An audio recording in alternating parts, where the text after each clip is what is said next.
Então, galera, atendendo a pedidos, estou aqui para fazer mais um react ao vivo para vocês de um vídeo sobre o Lorde World of Warcraft.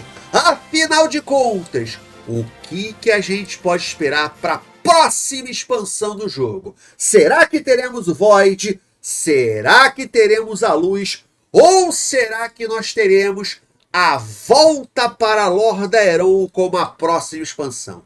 Hoje eu vou fazer um react ao mais novo vídeo do Belular, um dos mais conhecidos influenciadores do jogo, World of Warcraft Return to Lordaeron. Lordaeron, para quem não lembra, é o reino do Arthas que se transformou Cidade Baixa. Então, galera, se prepara, senta, pega aquela Coca-Cola, pega aquela cerveja que hoje tem muita história de World of Warcraft.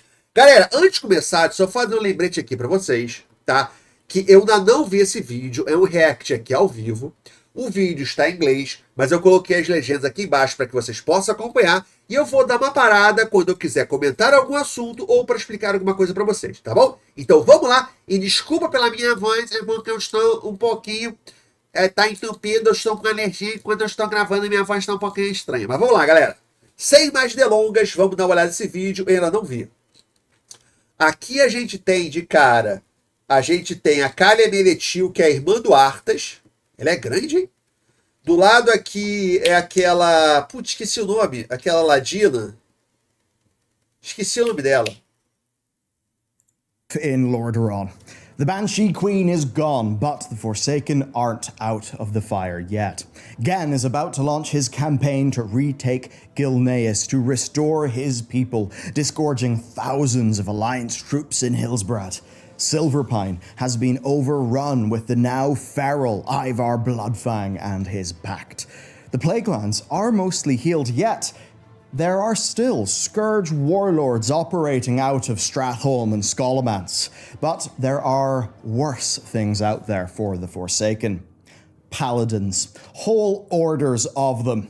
The Silver Hand are on the edge of re-establishing humanity in the north, but a spectre of the past sails back to Lordaeron from the frozen north. The Scarlet Onslaught are coming. More and more land is lost to humanity until the flickering light of the Forsaken is all but extinguished. That is when one of Azeroth's heaviest hitters marches south in perfect crimson columns, the Blood Elves. Long isolated, are now the leading power in the north, and they're not just going to let the Alliance dominate. That is the most old Warcraft-feeling version of what could actually happen. But the point does stand. Lordaeron... Tá, isso aqui é o que poderia acontecer, tá? Eu tô achando estranho, peraí. Tem informação sobre isso aqui tudo acontecendo? Não, isso aqui é meio wishful thinking, né? É o que ele gostaria de acontecer. Se o cara pegou todos os players, né? Todos os reinos que poderiam se meter no meio de uma guerra e colocou numa coisa só. Mas é interessante que, apesar de ser uma viagem total, dá pra gente ver que se a Blizzard tivesse imaginação, se eles quisessem, como é que dava pra fazer umas coisas muito malucas que a gente poderia nem imaginar. Tipo, os elfos vindo do sul para tentar tomar mais territórios. Mas, galera, antes de continuar, eu queria falar com vocês sobre um parceiro aqui do Codex, que é o NoPing. O NoPing é um programa que trabalha para deixar os seus jogos online muito melhores, muito mais rápidos, diminuindo a latência, o ping dos seus MMOs, de 10 a 50 GMS. Como é que ele faz isso? A gente aqui no Brasil está muito longe onde ficam os servidores dos MMOs dos jogos online, que ficam normalmente na Europa e nos Estados Unidos. E o NoPing, ele cria um atalho, uma rota direta da sua casa para o servidor do jogo. Com isso, ele vai diminuir a sua latência, vai acabar com a perda de pacote e acabar com o desconnect. E além disso, ele tem uma nova tecnologia que também aumenta o seu FPS exclusivo do NoPing. E você acha que não funciona? Não precisa acreditar em mim, porque você pode testar o NoPing de graça, sem pagar nada, por 7 dias. E se gostar, você ainda tem 30% de desconto. E esse desconto ele vale para o plano anual, que já tem um desconto. Então, se você contratar o plano anual, você vai ter o desconto do plano anual mais o meu 30%. O que você vai ter que fazer? Aqui embaixo vai ter um link, você vai clicar nesse link, baixar o programa, criar a sua conta e na hora que você for comprar, escolhe o plano e coloca o cupom LORDMONS. Só isso, galera. Clica no link, baixa o programa, faz o cadastro, usa o cupom LORDMONS. E além de tudo isso, sempre que você usa, você me ajuda aqui no canal. Então, galera, clica no link, baixa o programa, faz o cadastro e usa o cupom LORDMONS. Muito obrigado para todo mundo que está usando e muito obrigado para todo mundo usar. E agora vamos continuar a ver o vídeo aqui do canal. Lordaeron has so much more than almost anyone realizes, and this is not just pure speculation. While those zones may be relatively untouched since the Cataclysm, the lore has in fact moved on. And so too am I. On to today's sponsor. HelloFresh.com, where code BELLULAR50 gets you 50 times a problem. Therefore, honestly, Bell farm to door in like 7 days, and even some nice summer pay cracked deal. The story of the old world has been ticking along since the Cataclysm. From novels, shorts, tidbits through the expansions and the Exploring Azeroth books, we know the modern story. Now we just need to see it in-game, which feels closer and closer as time goes on. With all that in mind then, let's figure out what's going on in Orgrimmar or Hyjal or anywhere else back home. And after bringing all that lore together, there's no doubt that Lordaeron is the place with the coolest modern lore. It's the cradle of humanity. It is ground zero for the Second and Third War. Arthas, Tyrion, the Ebon Blade, Silverhand, Argent, Scarlets, all those huge names and groups from the core of Warcraft. But this is the thing. We already know what gameplay could look and feel like. Think about renowned reputations for the Cenarian Circle and the Argents as you cleanse Plague and go through their own storylines at endgame. Think about Araj the Summoner, the Lich world boss who was trying to reclaim Anderhall. Yes, I'm not just pulling that out of my ass, it exists. Think about the minor factions like the Apothecary Society and what madness they could be up to today, or perhaps even a splinter group of them. We know the story that's been set up, we know the gameplay, so let's dig into the playable faction that is the most on the ropes, that has a long way to go, and that is the Forsaken. Patch 10.1 data mining found a new Forsaken tab art. It really says everything it needs to. No longer the broken Banshee mask, it is a skull with 5 points behind it, likely representing the 5 members of the Desolate Council. There's Kalia, who kind of has a hereditary right to Lordaeron, Lillian Voss, who we followed from mentally broken to a leading Forsaken, Apothecary Farnell, Dark Ranger Valiona, who are both quite close to Sylvanas at the height of her power, and Deathstalker Belmont, who does not trust Kalia. Which shows that they're not all on exactly the same page. They all want a strong Forsaken people, but they are undoubtedly... Toda facção agora da Aliança vai ser conselho, né? É impressionante. Todo mundo, a Horda agora também não tem mais chefe guerreiro, é um conselho. Os renegados agora também não tem uma chefe mais, agora é um conselho, né?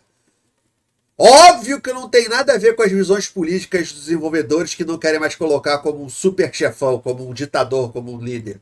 Their own characters, not a homogeneous blob of politics.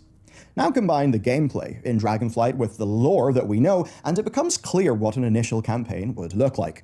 A new Forsaken steps into a Dark Kingdom falling apart. Scarlets are in Tirisfal sabotaging where they can, Worgen are pushing in from Silverpine, and you are caught between 5 councillors with different aims. Like the pool of mixed monstrosities or the community feast, we help Farnell concoct new ways to clear the plague. We would hunt down the Scourge with Belmont, and rebuild a new homeland with Kalia. By the end of the Tirisfal campaign, the Forsaken are back on their feet. But Silverpine is still overran by the Bloodfang Pact, and even worse, every advancement Sylvanas had made into the Plaguelands has now been pushed back to the Bulwark. That's when Forsaken players will have to step out into a dangerous world that rightly fears them, and without their Banshee Queen, they have to completely reinvent themselves. When we look at the Winterpelt tribe reputation, digging into learning a new language, or getting into the culture and the history of the Muruk Centaur, this is the kind of task that modern Blizzard are actually very much up to. But before we get into the mayhem of the Plaguelands, we have got to look at their top enemies, the Scarlets, and how they may even end up as either Alliance assets, or even someone that we may all have to fight. Quer brilhar no LinkedIn? Na pós-graduação da Descomplica você ganha um micro certificado todo mês. E se começar hoje, pode se... The Scarlets were in a funny spot. Lillian Voss led a campaign of eradication that was later finished by the Knights of the Ebon Blade when they took Whitemane. So, the Scarlets are totally gone, right? No, the answer is no. And I'm not even talking about the collection of propaganda pamphlets that we saw from the Scarlet Brotherhood in and around the period of Battle for Azeroth. I'll get to those in a second. But first, in exploring Azeroth Northrend, a book the contents of which most of you will likely have not came across. Eu tenho esse livro aqui, bem legal, e saiu bem barato. The Bronzebeards discovered the new Hearthglen is still full of Crusaders. The Scarlet Onslaught. They are the old-school, radical paladin Scarlets that we know. But the big surprise was that many of them were active in the harbour, as if they were planning to come home. They are looming on the horizon, and then as we look closer to home, we have the Scarlet Brotherhood. They've barely been in the game at all, pretty much bar their pamphlets. They are some sort of radical group. They are in the shadows, but perhaps... A Blizzard, ela tá preparando, para quem não lembra quem são esses caras, são aquele grupo radical que acha que todo mundo que não é humano, não é verdade, todo mundo que é humano, é basicamente isso, todo mundo que é humano tem que ser inferior, tá? Só que mais do que isso, eles foram criados para eliminar o flagelo, os mortos-vivos.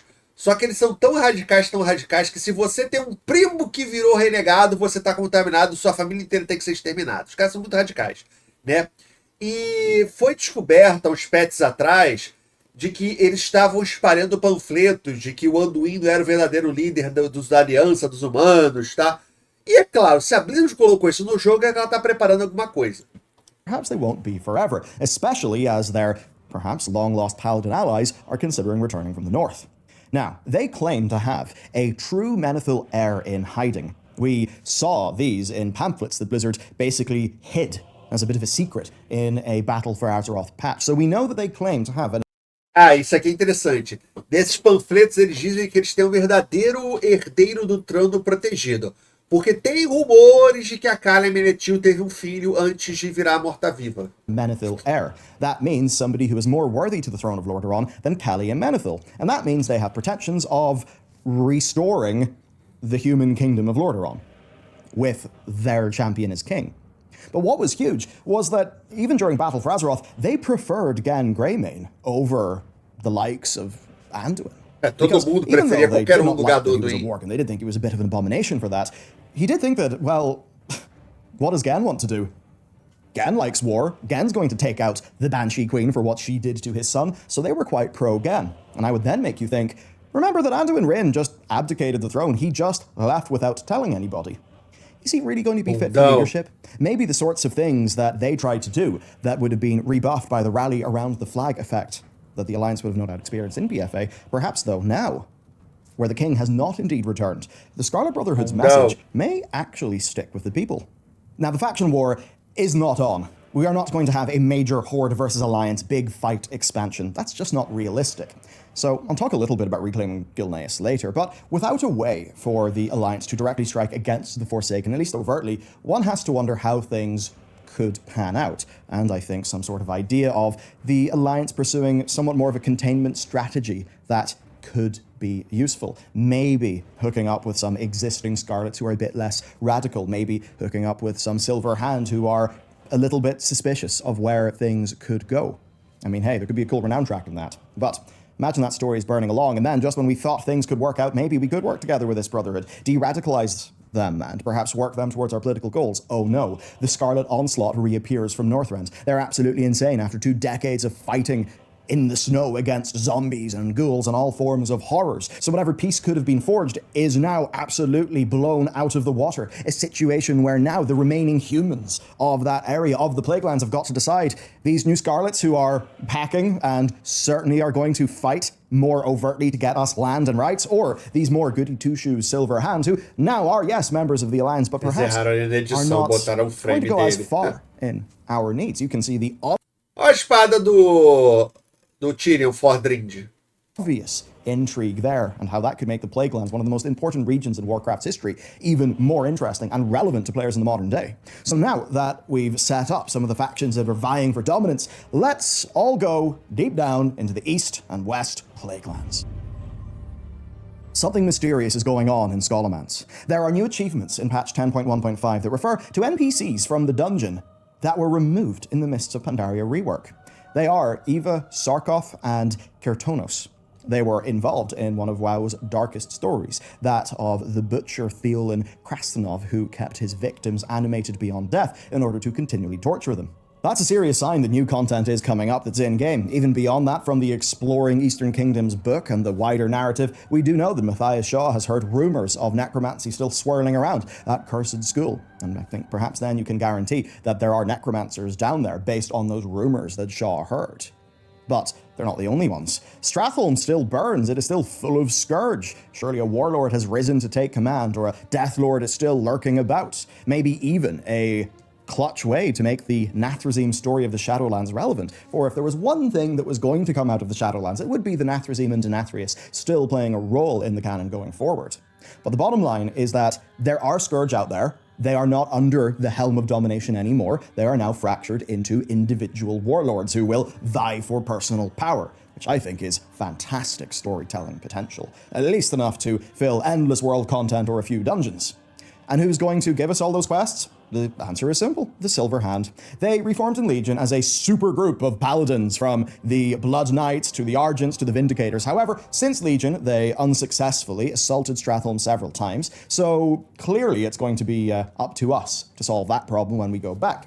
Moreover, the Silver Hand did rejoin the Alliance when it came to Battle for Azeroth, so currently they are positioned as being an Alliance faction, though maybe some old alliances could be rekindled, and we could experience them in a cross-faction manner, as of course we have in the game's past. Now, I've said this before, but I get really excited by the idea of, like, repeatable scenarios in Stratholme. You know, you think about the Nifldigs, the Skara Vault, all the sorts of things that Blizzard have been experimenting with. Now imagine we're delving into Stratholme. I know that every game is trying to be an extraction shooter now, but to be honest, some sort of extraction-based gameplay, delving into the complete ruins and whatever mad horror has taken root within Stratholme, that would be actually a pretty crazy fun type of content, and at the bare minimum, it would make for a dope raid. Perhaps over the course of a patch, we would free Stratholme again, making it a new content hub. This is the land that no one really has a claim to, but... Muita coisa aqui. Então, basicamente o que ele está propondo aqui é a primeira parte. É meio que uma batalha ali por Gilneas e por aquela região ali. Porque ele está falando aqui, seria uma expansão sobre os reinos do leste, mas mais aquela parte norte, né? Então aqui do lado, a gente teria o Gain tentando retomar Gilneas, enquanto os Forsaken estão tentando restabelecer a sua região, lutando contra os Escarlate, né? Então você teria a Aliança tentando retomar Gilneas e a Horda com os renegados tentando expulsar os Cruzados, né? Os Cruzados Escarlate, né? Scarlet Crusader.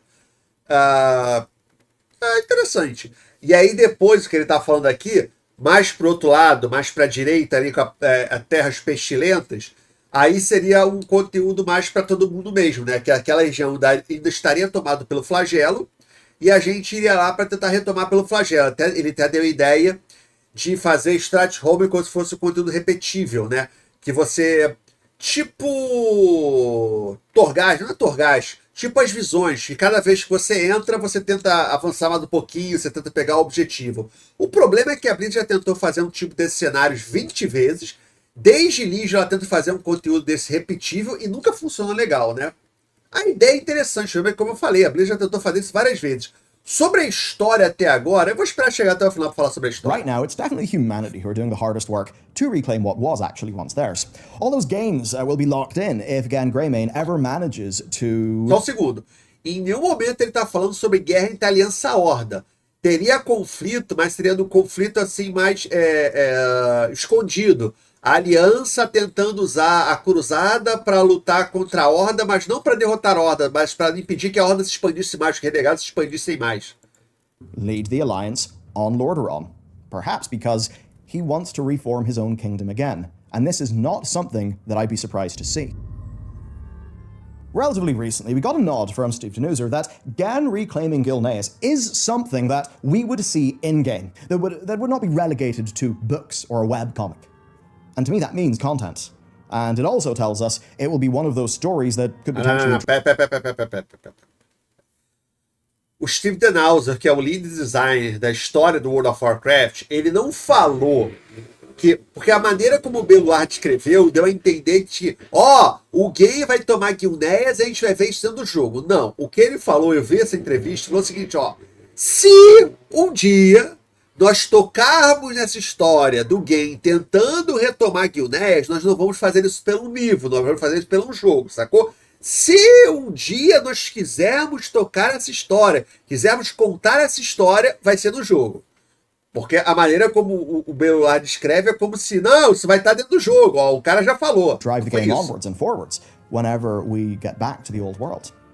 By now in today's video, you know the stakes in Lordaeron. You know Sylvanas is gone, that the power vacuum that she has left can be filled with a lot of factions. It is a perfect time for Gen, and by extension the Alliance, to march through that chaos and reclaim what was once theirs. And need I even bring up that this is where Turalyon is from, it's where he grew up. Now, at times Turalyon was seeming to be a little bit more of a hawk, and he certainly was surprisingly okay with torture in one of the books. I think, though, we need to look to the more recent portrayals of Turalyon to get a feel. Meu Deus, o general tava ok em torturar. Essa é uma daquelas coisas que eu critico na história do WoW, do tipo, o Turalyon é um paladino que lutou durante 1000 anos contra a Legião. Ele é um radical da luz. No livro ele aprovou a tortura. Por quê? Porque o cara que está escrevendo esse livro, que é um nerd de 30 anos, 35 anos, ele acha que a tortura é uma coisa abominável, como quase todos nós. Eu espero, né? Todo mundo acha que a tortura é uma coisa abominável. Mas nós estamos falando da posição de quê? Estou falando aqui no brasileiro que tá na sua casa, tá falando do escritor americano, mas o cara tem que entender que ele não tá escrevendo a história dele, tá escrevendo de um líder militar, que por mais nefasto que esse tipo de coisa aconteça, não é uma coisa abominável um líder militar torcer os olhos para esse tipo de coisa no meio de uma guerra, sabe? Pra gente, é claro que isso é um absurdo, mas quando você vai falar de um líder militar, um negócio... um líder militar matou civis. Pô, cara, sabe? É uma coisa horrorosa, terrível, é claro. Mas você não pode querer que nós, como espectadores, quando vê um livro desse contando a história do líder militar, a gente fica, caraca, que líder é esse? Sabe? Deu pra entender o que eu quis passar? E eu vejo muito isso nesses livros, nos filmes, séries atuais. Os caras não conseguem fazer essa distinção. Aí você vê umas séries de TV que é uma tropa de soldados e ninguém respeita o que o comandante fala. O comandante fala, não, vai pela direita. O cara, não, eu vou pela esquerda, não faço o que o comandante fala. Esse cara nunca estaria no exército. Não é assim que funciona o exército. O exército não é uma turma de amigos, votação, democracia, quem vai fazer o quê. Pô, aí quando eu leio esse tipo de coisa, eu falo, pô, cara, não é assim que o mundo funciona, sabe? Would do with him. And I think it is that Turalyon is a good man, a noble man, an honorable man. He does not want to lead crazy crusades and cause a lot of death and misery. He does not want to do that. And when you look at Dragonflight, his dialogue near the start pretty much says, these dragons, they're good. We should help them out. But also, we've lost a lot at the hand of dragons before. We must be careful. And I think more than anything, that will encapsulate how Turalyon will deal with things going forward. Unlike Anduin, who could perhaps be an idealist to a fault, where he wouldn't do the brave thing soon, and maybe would cause more chaos and strife down the line from some form of inaction, I think Turalyon is a bit more willing to act. And perhaps, well, a bit more grown up in his own way. And I do think that means that he can lead us into a form of pragmatic strife that does not necessarily mean turning his character into a one-note warhawk, which would be pretty boring. Exploring Azeroth, going back to it, confirmed that Hillsbrad is back in Alliance hands at the present day, showing us where the landing would likely be, and I suppose from there it would mirror Sylvanas' Cataclysm march through Silverpine, perhaps getting into strife with Forsaken, maybe having to deal with, maybe bargaining perhaps, with the Worgen. Who knows what could happen, but undoubtedly it is a powder keg. A lot of people want something for themselves in that region.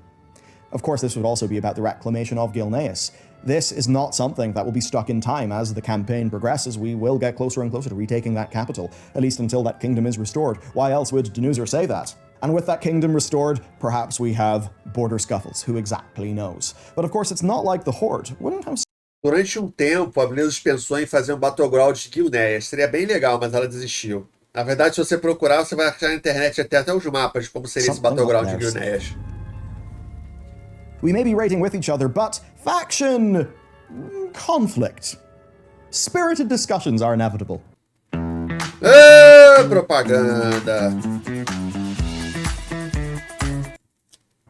Probably never going to be an all-consuming world war like we saw in the past, but it's not like the Horde are just going to let the Alliance walk into Lordaeron for free, especially if they're going to do underhanded tactics, right? Especially if the Alliance signal that they don't fully trust the Horde's new council, who are, well, maybe the Horde's actual new council, or the Desolate Council, who of course are leading the Forsaken. And again, the Horde, it's led by a council, just like... Só um pequeno detalhe, eu viajei aqui, né? Eu falei do Battleground de Batalha por Gilneas, na verdade existe, né? Que é aquele de 3 pontos. Não era um Battlegrounds, era uma...